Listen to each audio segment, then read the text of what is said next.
La explosión del periodismo. Ignacio Ramonet. La explosión del periodismo. Internet pone en jaque a los medios tradicionales. Capítulo 1. Un cambio de ecosistema. Lo malo de esta edad de oro de la comunicación y la información es que no hay manera de saber lo que pasa. El planeta medios vive una conmoción de una intensidad nunca antes conocida. El impacto del meteorito Internet, comparable al que hizo desaparecer a los dinosaurios, está provocando un cambio radical de todo el ecosistema mediático, y la extinción masiva de diarios de la prensa escrita. La digitalización del mundo está transformando a gran velocidad el biotopo informacional. Consecuencia, decenas de diarios se encuentran al borde de la ruina o han quebrado. Su viejo modelo económico se ha desintegrado. La propia práctica periodística aquejada de una crisis sistémica debe ser reconstruida y reinventada. Como afirma un experto en nuevos medios, el ADN de la información ha cambiado, hay que cambiar el ADN de los periodistas, y no solo el código genético de la prensa escrita. La conmoción alcanza también a la radio y a la televisión, en especial a los canales de noticias en continuo, que en su mayoría están sin esperanza de salvación. Su audiencia no acaba de despegar, sus resultados comerciales continúan arrojando pérdidas, y sus mejores periodistas están migrando hacia el documental. Estamos viviendo un cambio de paradigma. Una revolución que avanza a grandes sacudidas, con violentas aceleraciones y pausas frecuentes, aunque no es universal, pues no hay que olvidar la existencia, en un mundo profundamente desigual, del considerable abismo norte-sur que separa a ricos y pobres, a inforicos e infopobres. Lo más probable es que la prensa escrita, medio de comunicación de la era industrial, no desaparezca. Pero la información ya no circula como antes, en unidades precisas, controladas, bien corregidas y calibradas. Ya no se presenta solo en sus formas cerradas tradicionales, cables de agencias, diarios impresos, noticieros de radio, telediarios. Convertida en algo inmaterial, ahora toma la forma de un fluido que circula en segmentos abiertos por la red casi a la velocidad de la luz. Las redes sociales y la web 2.0 permiten a los webactores completar cada noticia añadiendo un matiz, un comentario, una cita, una foto o un vídeo, en lo que podría llamarse un trabajo de inteligencia colectiva o de alquimia de las multitudes según palabras de Francis Pisani, en progreso constante. Internet es totalizante, y establece, no sin riesgos, una nueva lógica, distinta de la producción fordista, típica de la era industrial. En aquella época, aunque una pluralidad de obreros especializados pudiese contribuir a la fabricación de un producto, al final, era entregado completo, acabado, cerrado, y se correspondía punto por punto con el proyecto inicial. Esto ya no es así. La lógica de la información online es la de lanzar una noticia en bruto, en ocasiones incluso aproximada, para después corregirla, modificarla o enriquecerla de forma permanente y en cualquier momento. La información se está volviendo un work in progress, un material en constante evolución, una especie de conversación, un proceso dinámico de búsqueda de la verdad, más que un producto terminado. Antes, el artículo de un periodista solo salía en portadas y el jefe lo decidía, explican Francis Pisani y Dominique Piotet. Hoy, ese mismo artículo puede saltar a primera plana por ser el más leído, el más enviado por correo electrónico o el más enlazado en blogs. Internet no es un medio de comunicación, matiza Jeff Jarvis, profesor de periodismo en la City University de Nueva York y bloguero, www.buzzmachine.com. Es una sociedad, un espacio donde podemos conectarnos con los demás. La gente de los medios ve Internet como un medio de comunicación. Pero no lo es. Los diarios de información general siguen anclados en un modelo económico que ya no funciona. Los tiempos en los que la casi totalidad de los periódicos publicaban las mismas informaciones generales ya son historia. El mercado es despiadado ante una prensa y unos periódicos incapaces de generar beneficios. Las grandes cadenas de televisión no se salvan. Su modelo también ha quedado obsoleto. Y la solución consistente en construir, mediante fusiones y concentraciones, grandes grupos multimedia internacionales, como ya se hizo en las décadas de 1980 y 1990, ha resultado ineficaz ante la proliferación de nuevas formas de difusión de la información, de la cultura y del ocio vía Internet. En estas condiciones, ¿qué garantía de supervivencia tiene el periodismo de calidad? No le queda acaso más remedio, para seguir existiendo, que recurrir a subvenciones de mecenas, de fundaciones o del Estado. Paradójicamente, la audiencia de la prensa escrita nunca ha sido tan importante. En la sociedad de redes, los internautas siguen buscando el acceso a los medios de comunicación tradicionales, en especial a aquellas publicaciones de prensa escrita consideradas más serias, y visitan sus páginas de noticias online. El número de lectores de estos diarios ha aumentado de forma excepcional gracias a la web. De entre los 200 sitios web de información online más visitados de Estados Unidos, los medios tradicionales representan un 67% del tráfico. El 33% restante procede de agregadores de contenidos como Google News, Yahoo News, y las webs llamadas pure players, es decir, aquellas presentes únicamente en Internet. El número uno de la prensa mundial online, The New York Times, cuya tirada en papel asciende a 950.000 ejemplares, es leído por 43,7 millones de internautas. En Francia, las páginas web de Le Figaro y de Le Monde reciben la visita de más de 5 millones de lectores al mes. Otro dato importante es que la información online sigue dependiendo de los viejos soportes. El 80% de los enlaces que encontramos en las webs informativas, los blogs o las redes sociales norteamericanos remiten a medios de comunicación tradicionales. La novedad radica en que las personas que acceden de este modo a los contenidos de los periódicos quieren a su vez que se les lea y se les escuche. La información ya no circula en un solo sentido. La lógica vertical que caracterizaba a la relación entre los medios de comunicación y los lectores es cada vez más horizontal o circular. Capítulo 2. Erosión de la credibilidad de los medios. Además de la revolución Internet, ¿qué otros factores han agravado la decadencia de los diarios de prensa escrita? En primer lugar, un elemento coyuntural, la crisis económica mundial que se traduce, como ya hemos señalado, en una disminución de los ingresos publicitarios. Esta crisis estalló en el momento, septiembre de 2008, menos oportuno para una prensa que adolecía de viejos problemas estructurales, la mercantilización a ultranza de la información, la especulación financiera, con la salida a bolsa, en ocasiones, de medios de comunicación, y la huida hacia adelante, mediante fusiones y concentraciones, de los grandes grupos mediáticos. La excesiva dependencia de la publicidad, la competencia de los periódicos gratuitos, el envejecimiento del lector de prensa. Además, ha tenido lugar otro cambio importante. La gente ya no es fiel a un periódico. Antes, la lectura regular de un diario confería al lector una determinada identidad política. Esto ya no es así, pues la mayor parte de las publicaciones, con la esperanza de abarcarlo todo y captar lectores de cualquier signo, han hecho imperceptible su línea editorial y desdibujado su imagen. Los lectores se sienten traicionados y, en consecuencia, ya no se consideran vinculados a ningún pacto de fidelidad. Prueba de ello es el testimonio de un internauta que no se muerde la lengua. Libération, Les Inrocks, Le Monde, entre otros, son periódicos que no compró desde hace tiempo. Me gusta demasiado estar bien informado como para perder el tiempo. En mi opinión, no son más que prensa de nicho, prensa muerta, estancada en su postura. Antes me gustaban, al igual que Actuel un tiempo y Charlie Hebdo antes de la balocratura, pero no soy fiel. Si una publicación ya no cumple mis expectativas o traiciona en buena parte lo que la hacía interesante, dejo de comprarla. Asimismo, existe una confusión permanente entre comunicación e información. El mundo de la comunicación, cuyo oficio consiste en difundir mensajes complacientes y aduladores en favor de las empresas que se los encargan, tiende a imbricarse en el de la información. Los diques entre ambas esferas están empezando a saltar.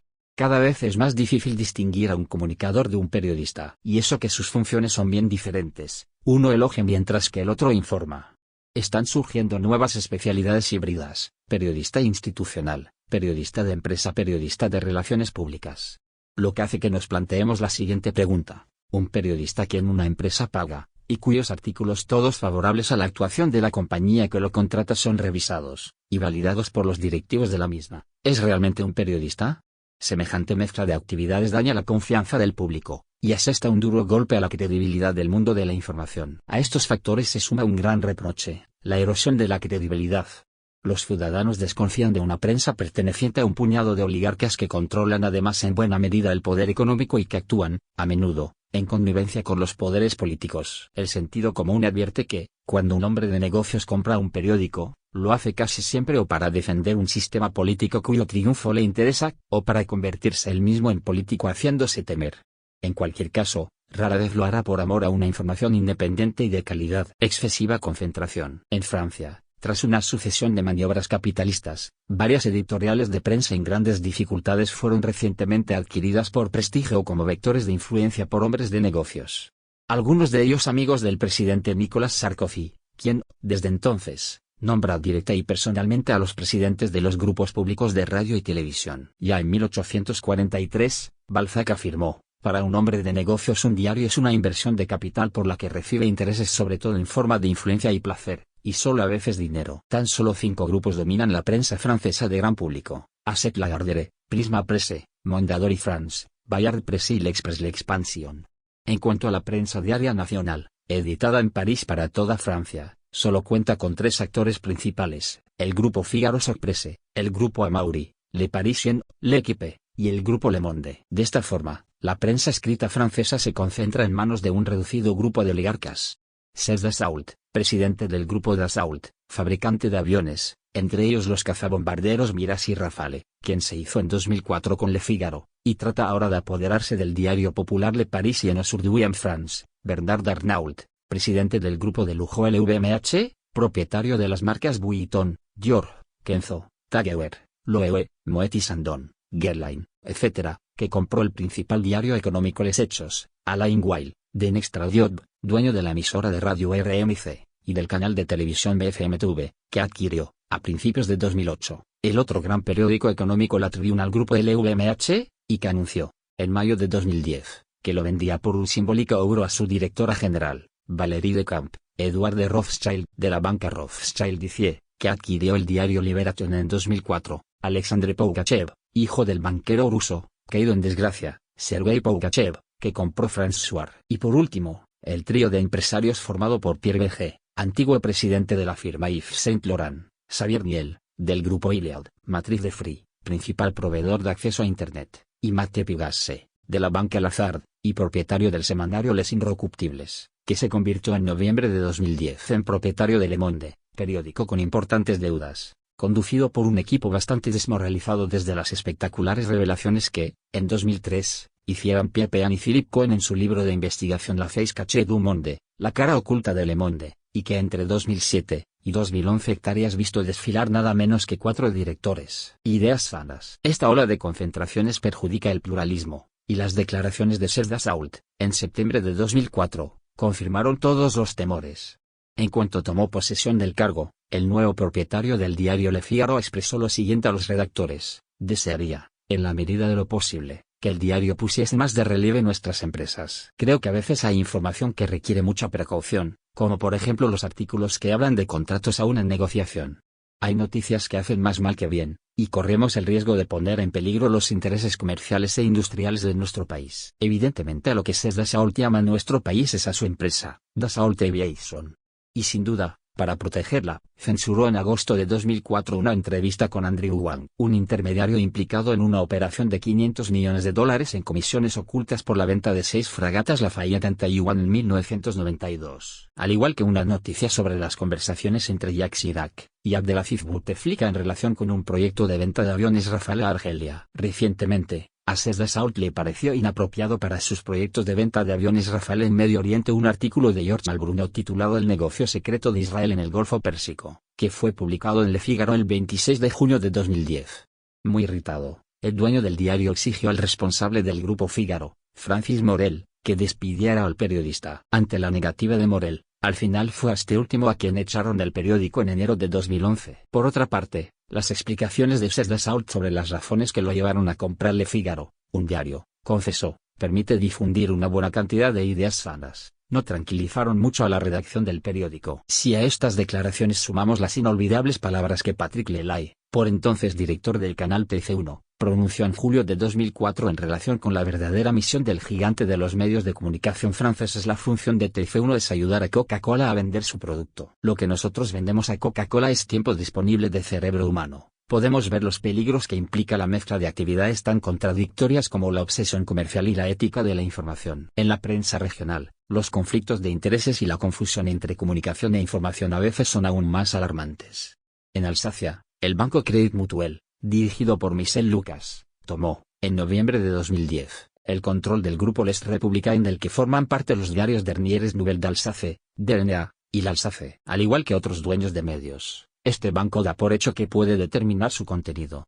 Por ejemplo, en enero de 2011, con ocasión de una operación de ayuda del Crédit Mutuel a Haití, se publicó un reportaje exaltando esta acción solidaria publicitaria en los diarios del grupo, lo que provocó las protestas de los sindicatos que denunciaron las presiones del banco, la mutualización y la uniformización de los titulares, y esta forma de sacarle beneficio a una inversión.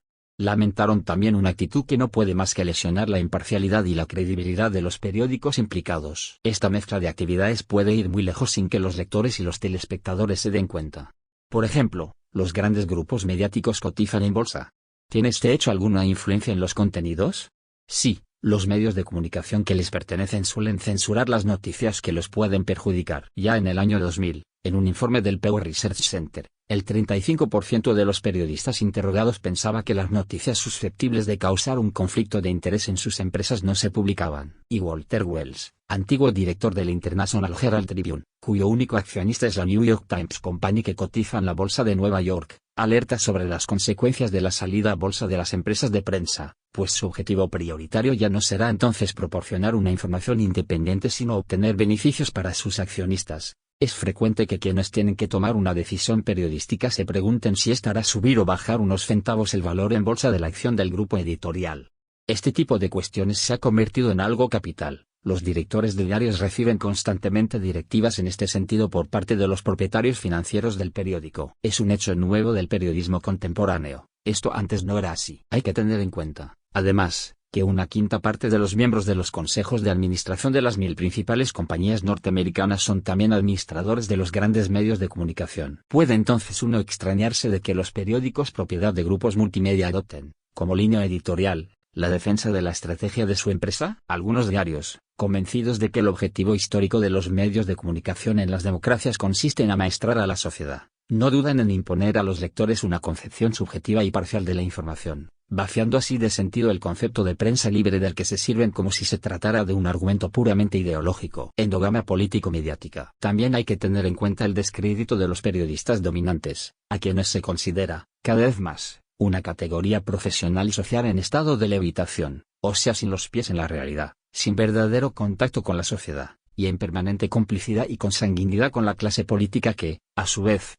se encuentra enormemente desprestigiada. A título anecdótico, recordemos a este respecto que Francia es el país de Europa con el porcentaje más alto de endogamia político-mediática debido a las numerosas parejas que en la vida real están formadas por responsables políticos y periodistas. Dominique Strauss-Kahn, Sinclair, Bernard Kouchner y Christine Krent, Jean-Louis Borloo y Beatrice Schomburg, etc. Llevado a este extremo afirman Philip Cohen y Elizabeth Levy, el concubinato entre políticos y periodistas es letal para los segundos y puede serlo para los primeros. En la mayoría de las democracias de opinión existe, entre los periodistas dominantes, una especie de compadreo lleno de complicidad y confabulaciones. Se trata, como bien ha descrito Ser Salimi, de un pequeño grupo de periodistas omnipresentes, cuyo poder está respaldado por la ley del silencio, que impone su concepto de información mercancía a una profesión cada vez más debilitada por el miedo al paro. Forman, en complicidad con los responsables políticos, una especie de corte frívola y mundana, donde se alaban servilmente los unos a los otros con conmovedora atención en la esperanza de obtener a cambio algún favor. Se invitan entre ellos, frecuentan los mismos restaurantes de moda, los mismos lugares de veraneo y cuando tienen que debatir en público, se libran el ritual de una ceremonia inofensiva y previsible. En este sentido, las famosas cenas del siècle son el ejemplo más sonado de esta complicidad.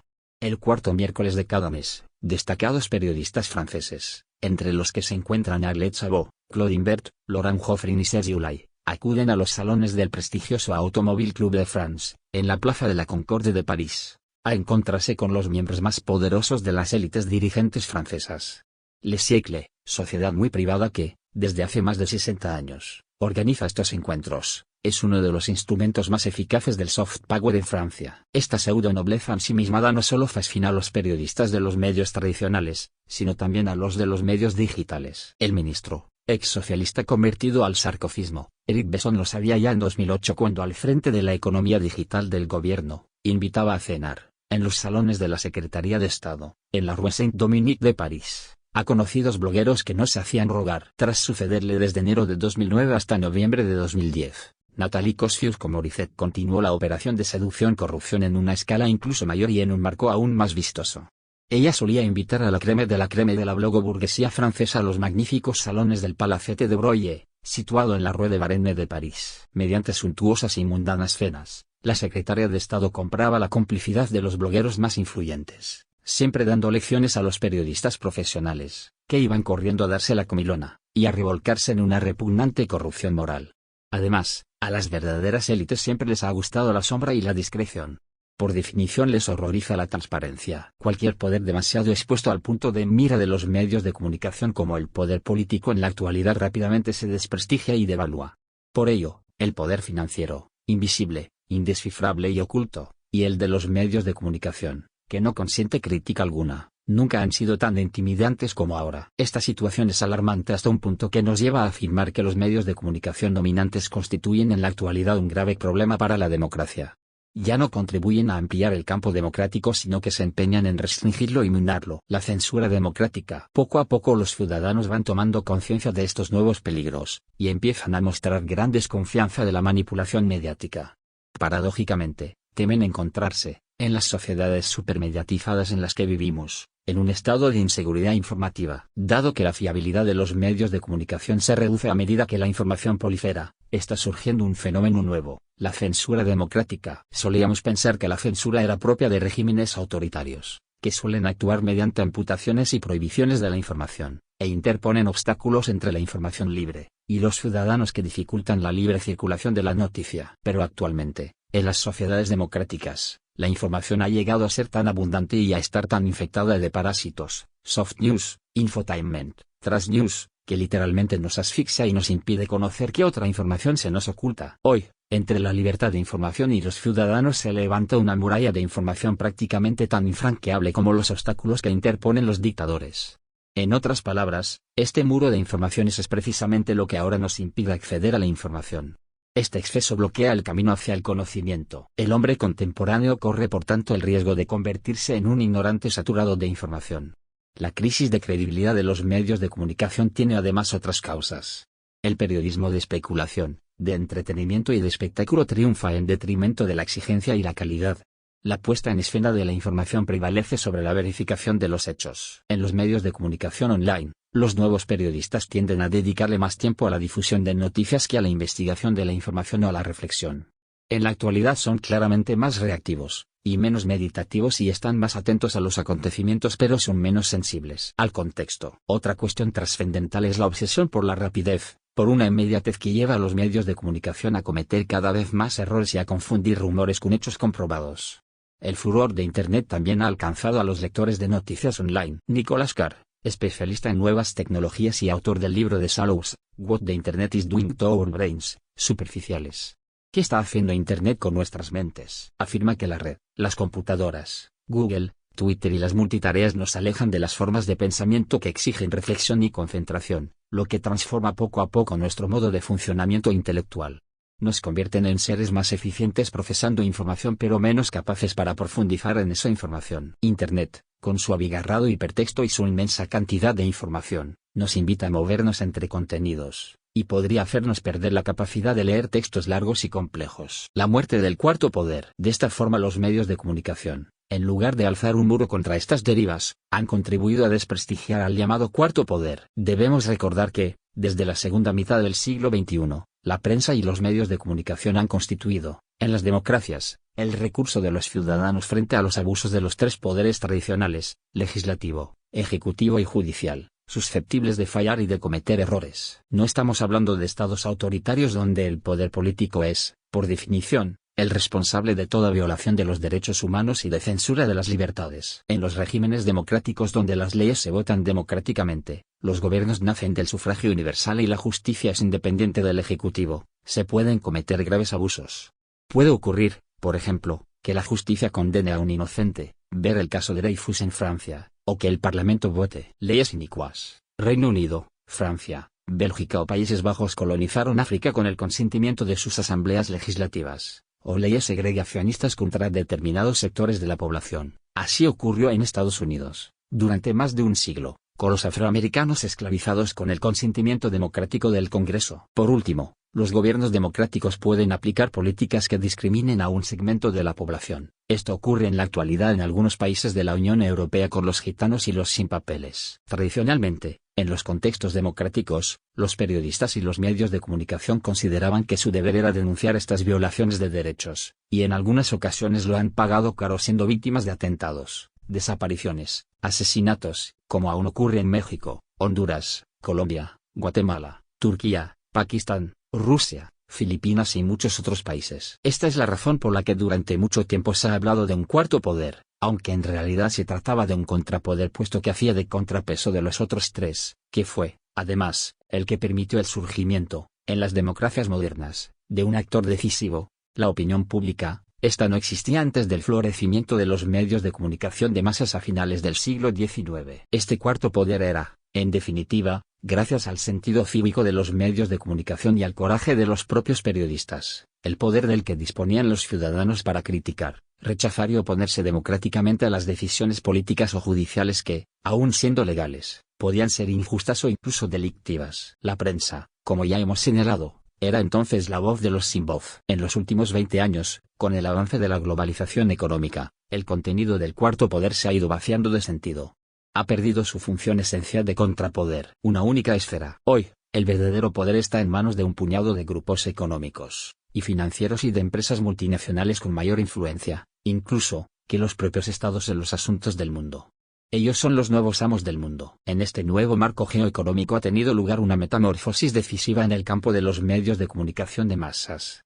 La revolución digital ha derribado las fronteras que separaban las tres formas tradicionales de comunicación: el sonido, la palabra escrita y la imagen, y ha favorecido el auge de Internet, que supone un cuarto modo de comunicar, una nueva forma de expresarse, de informarse, de crear, de consumir, de distraerse, de establecer relaciones. Pero las empresas mediáticas no solo aspiran a agrupar en su seno a todo tipo de medios: edición, fotografía, prensa, radio, cine, televisión, Internet, sino también pretenden realizar todas las actividades pertenecientes a tres grandes esferas: la cultura de masas, la comunicación y la información, que hasta el momento eran autónomas. Por un lado, la cultura de masas, con su lógica comercial, sus creaciones populares y sus objetivos esencialmente mercantiles. Por otro lado, la comunicación, la publicidad, el marketing, la propaganda y la retórica de la persuasión, y finalmente, la información, con sus agencias de prensa, los noticieros de radio o televisión, la prensa escrita, las cadenas de noticias en continuo, las webs de noticias online y los blogs, es decir, el universo de todos los periodismos. Estas tres esferas, antes bien diferenciadas, se han ido fusionando poco a poco hasta constituir una única esfera ciclópea en la que cada vez resulta más difícil distinguir las actividades relativas a la cultura de masas de las relativas a la comunicación, a la información o a Internet. Internet lo está absorbiendo todo, todo está ahora en Internet. Cada vez más, las nuevas empresas mediáticas, productoras de símbolos, difunden mensajes de todo tipo combinando televisión, dibujos animados, cine, videojuegos, CD de música, DVD, edición, páginas web, ciudades de ocio, tipo Disneyland, deporte, espectáculo, etc. En otras palabras, las nuevas empresas de medios de comunicación poseen dos singularidades. En primer lugar, se ocupan de todo lo que tiene que ver con la palabra escrita, la imagen y el sonido, y lo difunden a través de diversos canales: prensa escrita, radio, televisión, Internet, teléfono, tabletas. Y en segundo lugar, estas empresas son globales y no solo nacionales o locales. Pero los nuevos gigantes de la red, como Google, Yahoo o Facebook, poseen una ventaja decisiva: han nacido en el nuevo ecosistema, y están mucho mejor adaptados a un entorno en el que Internet es el oxígeno. En 1941, Orson Welles arremetía contra los superpoderes del ciudadano Kane. Sin embargo, al lado de los colosos mediáticos mundiales actuales, el poder de Kane era insignificante. Kane, propietario de algunos diarios de prensa escrita en un único país, tenía un poder minúsculo, sin por ello carecer de eficacia a escala local o nacional, en comparación con la artillería pesada de los nuevos mastodontes mediáticos. Una materia prima estratégica, la comunicación, incluida la informática, la electrónica y la telefonía, se ha convertido en una materia prima estratégica, y son los nuevos gigantes de estos sectores quienes la controlan. La cifra de negocios de las industrias de la comunicación en sentido amplio: informática, Internet, telefonía, medios de comunicación, cultura, videojuegos, publicidad, redes sociales, que ascendía a cerca de 1 billón de euros en 1995, aumentó en 2010 a cerca de 3 billones de euros, que representan aproximadamente el 15% del PIB mundial. La globalización es por tanto también la globalización de los medios de comunicación de masas, de la comunicación, de la información y de la red. Los amos de la red son los mismos de un extremo a otro del planeta: Time Warner, Walt Disney Company, News Corporation y Bertelsmann, dominando las industrias del entretenimiento: 37, Hewlett Packard, Samsung, Dell e Hitachi, primeros grupos de electrónica para el gran público: AT&T, NTT, Verizon y Deutsche Telekom, dominando el mercado de las telecomunicaciones: Alcatel, Nokia, Cisco Systems y Motorola, principales fabricantes de equipamiento de telecomunicaciones: Hewlett Packard, Dell, Acer y Lenovo, reinando en el mercado del material informático: Microsoft, Oracle Corporation, Symantec y SAP, primeros fabricantes de software informáticos: Facebook, MySpace y Twitter, principales redes sociales: Google, Yahoo y Bing. A la cabeza de los motores de búsqueda, y otras multinacionales como Apple, Sony, LG, Philips, eBay, propietario de PayPal, Amazon, etc. Los grandes grupos mediáticos, preocupados por mantener sus gigantescos imperios, y por conquistar nuevos mercados, lo que les obliga a cortejar a los otros poderes, no se proponen el objetivo cívico de convertirse en cuarto poder, ni denunciar los abusos contra el derecho, ni corregir las disfunciones de la democracia. Ni siquiera desean erigirse en cuarto poder, y mucho menos actuar como un contrapoder. Si siguen proclamándose cuarto poder es porque ahora se han sumado a los otros tres poderes dominantes, la política, la economía y las finanzas. Y porque, a su vez, no tienen escrúpulos para someter, como poder suplementario, como poder mediático, a los ciudadanos. Guerras mediáticas. Cómo resistir la ofensiva de este nuevo poder que de alguna manera traiciona a los ciudadanos, y que se ha pasado con todas sus poderosas armas de persuasión al lado del opresor. Nuestra propuesta es la creación de un quinto poder cuya función sería la de denunciar el superpoder de algunos grandes grupos mediáticos que, en determinadas circunstancias, no solo no defienden a los ciudadanos sino que actúan en su contra, como ocurre actualmente en un buen número de países. En Venezuela, en Ecuador, en Bolivia, en Argentina y en otros países en los que la oposición conservadora ha sido derrotada en las elecciones democráticas, los principales grupos de prensa, radio y televisión han desencadenado una verdadera guerra mediática contra la legitimidad de nuevos presidentes como Hugo Chávez, a Rafael Correa, Evo Morales o Cristina Fernández de Kirchner. En Estados Unidos, los medios de comunicación de la derecha republicana tampoco aceptaron la elección, en 2008, del presidente Barack Obama. Sus ofensivas de odio contra las diferentes medidas preconizadas por la administración de Obama, en particular contra la reforma de la salud, han conducido a una polarización extrema de la vida política, y han favorecido el auge del Tea Party, un movimiento que se proclama de extrema derecha, y cuyos seguidores exhiben grandes fotos de Barack Obama ridiculizado con el bigote de Hitler. Rush Limbaugh, locutor de radio ultraconservador, considerado una de las 50 personalidades mediáticas más influyentes de Estados Unidos, se embolsa $50 millones al año por provocar y atacar sin descanso a Barack Obama, a quien califica de mago negro, de cretino y de demoníaco. Los medios de comunicación ultraconservadores del grupo News Corp de Rupert Murdoch, en particular la cadena Fox News, son los portavoces de todas sus campañas.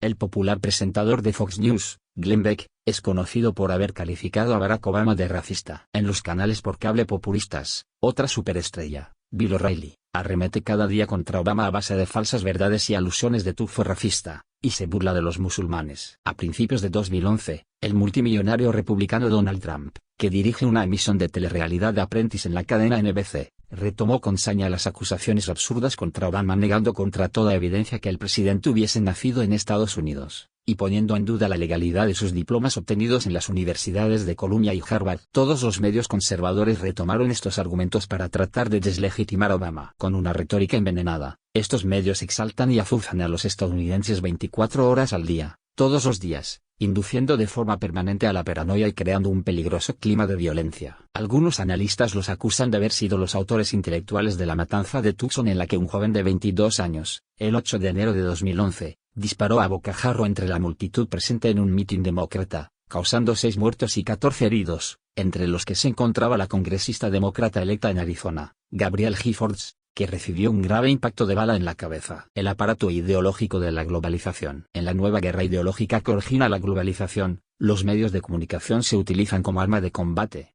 Han abandonado la función de cuarto poder, y aspiran a defender sus privilegios de casta. Como en otros tiempos lo hacía la oligarquía terrateniente, los actuales propietarios de latifundios mediáticos se oponen a cualquier tipo de reforma social, y a cualquier redistribución un poco más justa de las inmensas riquezas nacionales. Los casos citados son un claro ejemplo de la nueva situación internacional en la que varios grupos mediáticos, ahora rabiosos, asumen abiertamente su nuevo rol de perros guardianes del desorden económico establecido y su nueva condición de poder antipopular. Estos grandes grupos no solo se erigen en poder mediático, sino que también se han convertido ante todo en el aparato ideológico de la globalización. Ya no actúan como medios de comunicación sino como auténticos partidos políticos. No reivindican el derecho a la crítica sino que se alzan como oposición ideológica. Su verdadera misión es la de frenar las reivindicaciones populares.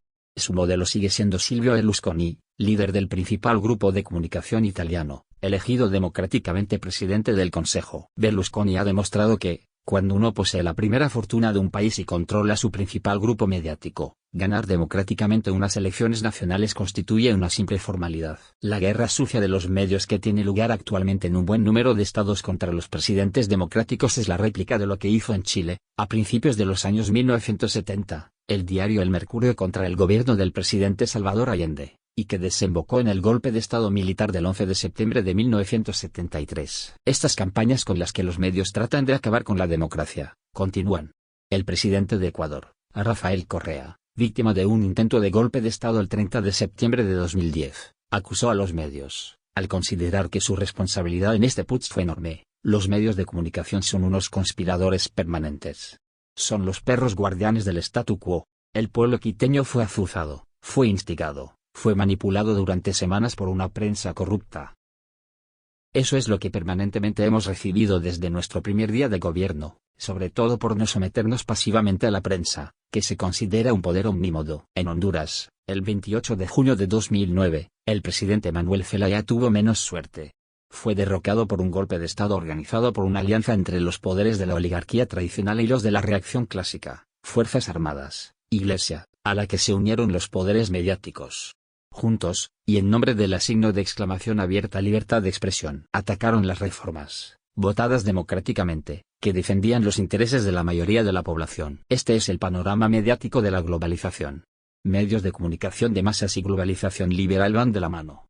Resulta urgente exigir a los grandes medios que permitan a sus periodistas actuar en función de su libertad de conciencia, y no en función de los intereses de los grupos, de las empresas y de los patronos que los contratan. Información contaminada. Debido al estallido, multiplicación y sobreabundancia de información, esta se encuentra literalmente contaminada, envenenada por mentiras de todo tipo, intoxicada por los rumores, las deformaciones, las distorsiones y las manipulaciones. Se está produciendo en este ámbito lo que ya ocurrió en el de la alimentación.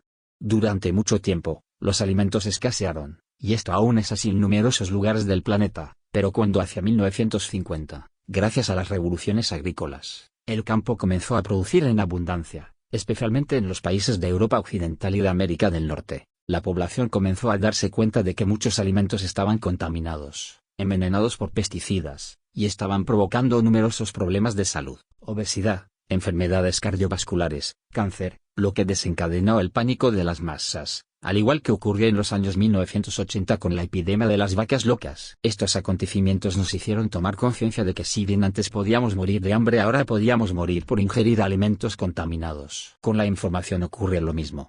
Ha sido muy escasa a lo largo de la historia, y aún hoy existen regímenes dictatoriales en los que no se dispone de una información completa y fiable.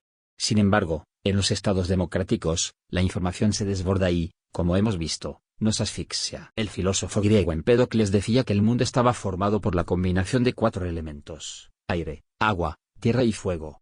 En la era digital, la información es tan abundante que constituye el 5.º elemento de nuestro globalizado mundo. Y como se puede comprobar, al igual que ocurre con los alimentos, la información está contaminada. A menudo nos envenena la mente, poluciona el cerebro, nos intoxica, y trata de inyectar en nuestro inconsciente ideas que no son nuestras. Por este motivo cada vez más ciudadanos reclaman lo que podría llamarse una ecología de la información que limpie y acicale la información de toda esa marea negra de mentiras. Es necesario descontaminar la información y exigir un decrecimiento de su volumen. Menos información pero mejor información.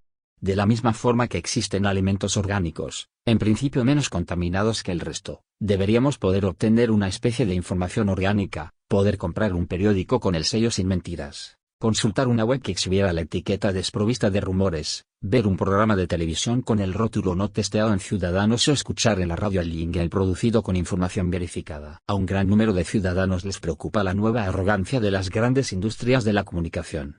Los medios dominantes dan prioridad a sus intereses particulares en detrimento del interés público, confunden libertad de expresión y libertad de empresa, y consideran que esta última es la primera de las libertades. Esto es un abuso. La libertad de empresa no puede, de ninguna manera, prevalecer sobre el derecho de los ciudadanos a disponer de una información rigurosa y veraz, ni servir de pretexto a la difusión de falsas noticias, difamaciones o campañas de manipulación de masas. La libertad de los medios de comunicación no es más que la prolongación de la libertad colectiva de expresión, fundamento de la democracia. Y como tal no puede ser confiscada por un puñado de oligarcas. No hay que olvidar que los medios de comunicación siguen siendo, en los estados de derecho, el único poder sin contrapoder. lo que crea un desequilibrio perjudicial para la democracia. Fin. La explosión del periodismo. Ignacio Ramonet.